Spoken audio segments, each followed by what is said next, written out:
It's just over 1,000 parking spaces for folks. So we're going from 315 parking spaces to now over 1,000.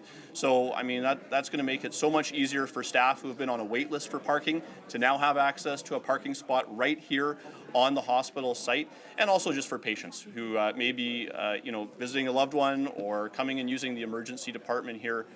Just a better parking situation for them in general. We needed to be able to provide patients and visitors space on the premises, and that it limits the amount of parking for staff. And we ended up having a pretty significant wait list for staff for parking, and they had to have alternate arrangements, parking in the surrounding neighborhood, or other ways to be able to get to work every day.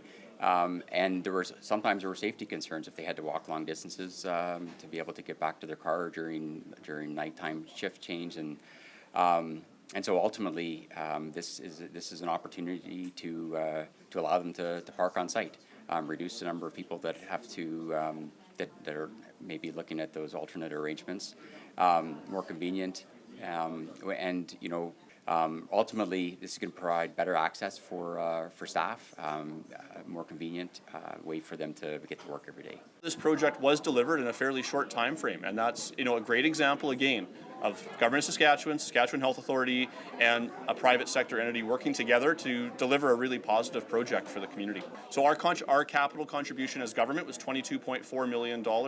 Obviously, the cost of the project was more than that, and that's why we have a lease agreement going forward with Link.